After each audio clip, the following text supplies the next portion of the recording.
السلام علیکم ورحمۃ اللہ وبرکاتہ۔ آج ہم سورۃ الکہف آیت مبارکہ 83 کو تجوید کے ساتھ پڑھیں گے۔ آغاز کرتے ہیں۔ اعوذ باللہ من الشیطان الرجیم، بسم اللہ الرحمن الرحیم۔ وَيَسْأَلُونَكَ عَنْ ذِي الْقَرْنَيْنِ۔ وَيَسْأَلُونَكَ حمزہ زبر لام پیش واو لو واو مدہ کا قاعدہ، نا کا دونوں حرکات ہیں، لمبا نہیں کرنا، نا کا۔ وَيَسْأَلُونَكَ واو مدہ کو مقدار کو پورا کیجیے گا۔ یہاں پہ عین اور نون ساکن کے بعد زال آ رہی ہے تو اخفا کا قاعدہ لگے گا۔ ذل، یہ زال کو ہم نے لام کے ساتھ ملانا ہے۔ قوف مستعلیہ حرف ہے، پور پڑیے گا، کرنینی نہیں کرنا، یہ نام ہے آپ جانتے ہیں ذوالقرنین علیہ السلام کا۔ ذل قرنین، یہاں پہ تو وقف مطلق آ رہا ہے، یہاں پہ یاد رکھیے جب ہم وقف کریں گے تو نون کے اوپر وقف کی صورت میں زیر کی بجائے جزم لگا جاتی ہے، تو وقف ایسے کرتے ہیں نین۔ لین کا قاعدہ ہے، یہ ہے مد عارض لیکن لین کے ساتھ۔ جب ہم لین کے ساتھ وقف کرتے ہیں تو آخری حرف کا استعمال ہلکا سا کیا جاتا ہے، لین بھی ادا ہوگی اور نون بھی۔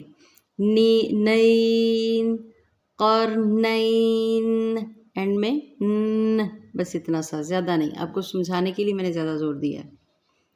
وَيَسْأَلُونَكَ عَنْ ذِي الْقَرْنَيْنِ قُلْ سَأَتْلُو عَلَيْكُمْ مِنْهُ ذِكْرًا۔ ذال کو ہر جگہ پہ نرم پڑھیے گا، موٹا نہیں پڑھنا۔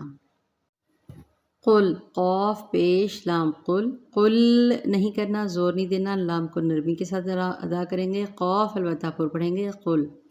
سَأَتْلُو، سَأَتْلُو، لام واو مدہ کا قاعدہ۔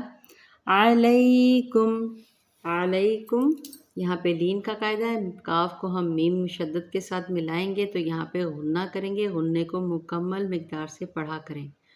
علیکم منہ، علیکم، دیکھیں میں نے پورا ادا کیا، پھر آگے منہ پڑھ کے آگے بڑھوں گی۔ علیکم منہ ذکرًا، ذال کو نرم پڑھیں گے، وقف کی صورت میں دو زبر کو ایک میں کنورٹ کر دیتے ہیں تو را کے اوپر ہم وقف کریں گے، ذکرًا۔